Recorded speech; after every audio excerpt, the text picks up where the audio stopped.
Surveyors have a hard time determining an area of a polygon that is sometimes complex and irregular. So we need to make it more simple. So the surveyors assume that the lines are straight if it is slightly curved, and they are divided into simpler shapes such as triangle and rectangles. Using the formula of simpler shapes, we can now determine the area of the polygon, and which we assume that the total area is the sum of the area of the shapes included in the figure. Now, I have explained the introduction, so let's now proceed to the equipments needed and procedure of this fieldwork. Here are the materials needed for the surveying fieldwork number 3. First is the range pole, measuring tape, markers, or it can be either chalk or marking pin, and lastly, the plumb bobs. Area determination by base and altitude. Number 1. The instructor assigns the location of 5 points in the field, and the students will mark these points with a marking pin or chalk.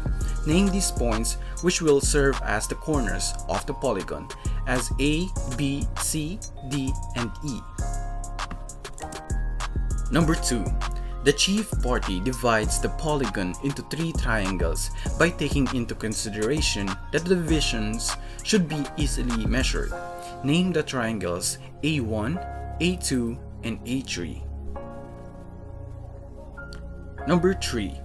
Measure the base of the first triangle chosen in the polygon using tape. Number 4. Then measure the length of the altitude of the first triangle.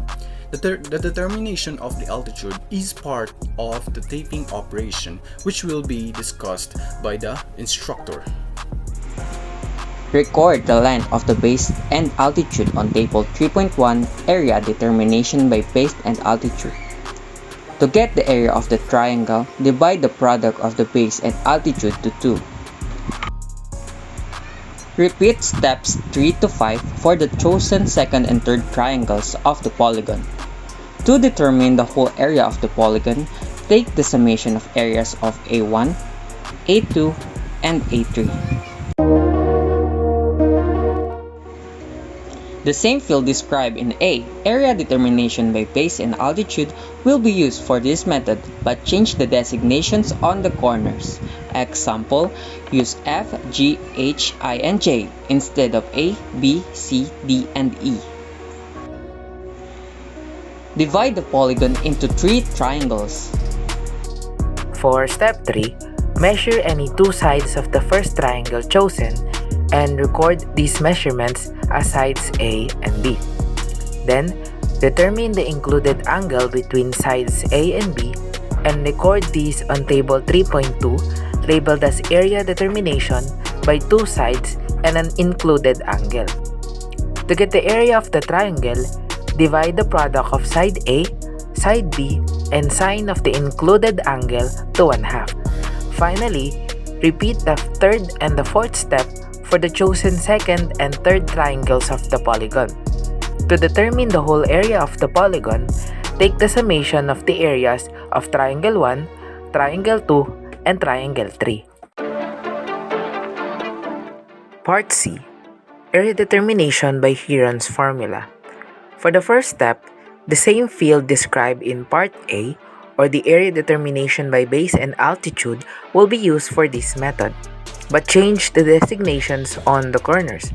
For that is, use points K, L, M, N, and O instead of points A, B, C, D, and E, and points F, G, H, I, and J. Divide the polygon into 3 triangles. Measure all the sides of the first triangle chosen and record these measurements as sides A, B, and C on table 3.3, area determination by Heron's formula. Determine the semi-perimeter of the first triangle by multiplying the perimeter of the triangle by 1/2. To determine the area of the triangle, substitute the values of semi-perimeter, side A, side B, and side C to the equation Heron's formula. Repeat steps 3 to 4 for the chosen second and third triangles of the polygon. To determine the whole area of the polygon, take the summation of areas of A1, A2, and A3.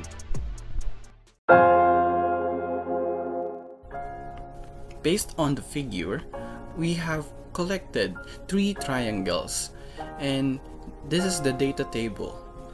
For triangle 1, we have a base of 8.397 and 3.468 altitude. For triangle 2, the base is 4.498 meters. Then the altitude would be 8.150 meters. Next is the triangle 3. The triangle 3 has 8.519 meters. Then an altitude of 1.358 meters. So in order to get the area of the triangle, we need to use the formula base times height divided by 2. So in order to get the triangle 1 area, we would multiply 8.397 times 3.468 divided by 2, and the area of the triangle 1 is 14.560. So the area of the triangle 2 multiplying 4.498 times 8.150 divided by 2 would result in an area of 18.329 meters squared. Then for the base, then for the area of triangle 3, we would multiply 8.519 times 1.358 divided by 2.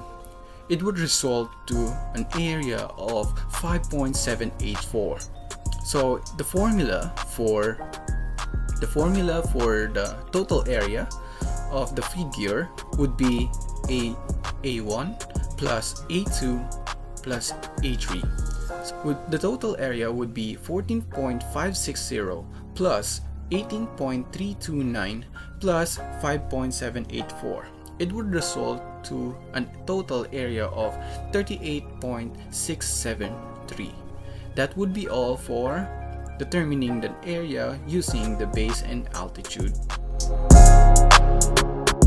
Referring to the table, triangle 1 or the triangle FGH had a side A of 5.918 meters, side B of 5 meters, and an included angle of 100 degrees. Then, the triangle 2 or the triangle FHJ had a side A of 8.397 meters, side B of 6 meters, and an included angle of 44 degrees. Finally, the third angle or the triangle HIJ had a side A of 4.498 meters, side B of 2.994 meters, and an included angle of 100 degrees. Continuing with the solution, the area of each triangles were determined using the equation area of triangle is equals to 1/2 multiplied by side A multiplied by side B and then multiply by the sine of the included angle of the triangle. So for the triangle 1 or the triangle FGH, the following equation was used. So area of triangle FGH is equals to 1/2 multiplied by the side FG, which is 5.918 meters, multiplied by side GH, which is 5 meters, and then multiplied by the sine of angle FGH, which is 100 degrees. So calculating all of these values, we will be able to have a result of 14.570 square meters for the area of triangle 1.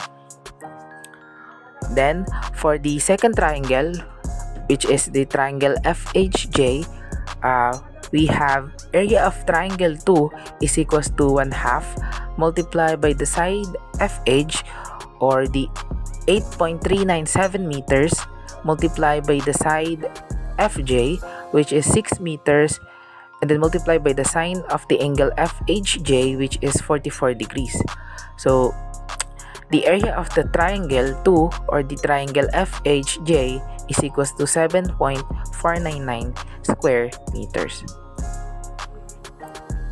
Then finally, for the third triangle or the triangle HIJ, we have the equation 1/2 multiply by the side HI, which is 4.498 meters, multiply by the side IJ, which is 2.994 meters, and then multiply by the sine of the angle of HIJ, which is sine 100 degrees. So calculating all of these values, the area of the triangle 3 is equals to 6.631 square meters. Continuing, so to determine the total area of the polygon, we need to add each of the area of the triangles. So for this equation, we have total area is equals to area of triangle 1 added by area of triangle 2 and then added by the area of triangle 3. So substituting the values, total area is equals to 14.570 square meters, which is the area of triangle 1, 17.499 square meters, the area of triangle 2, and then 6.631 square meters, which is the area of triangle 3.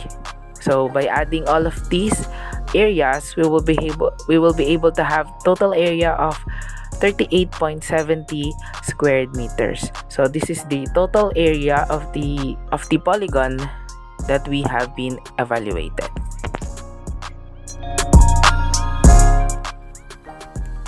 Based on the figure, this is the data table that we have gathered for the Heron's formula.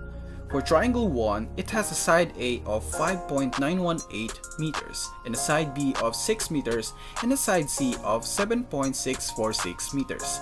It has a semi-perimeter of 9.782 meters. For triangle 2, it has a side A of 5 meters, and a side B of 7.646 meters, and a side C of 5.826 meters. The triangle 2 has a semi-perimeter of 9.236 meters. For triangle 3, it has a side A of 4.498 meters, and a side B of 5.826 meters, and a side C of 2.994 meters. The triangle 3 has a semi-perimeter of 6.659 meters.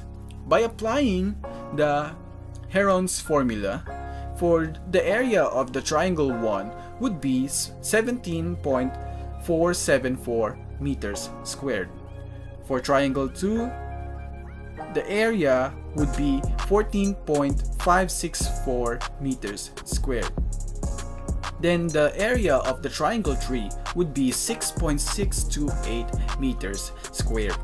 So getting the total area, we just need to use the equation. The total area is equal to A1 plus A2 plus A3.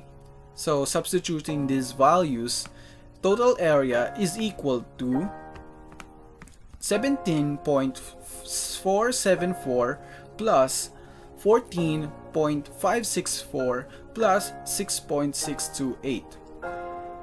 Then the total area of the polygon by using Heron's formula would be 38.670 meters squared. And that would be all for Heron's formula.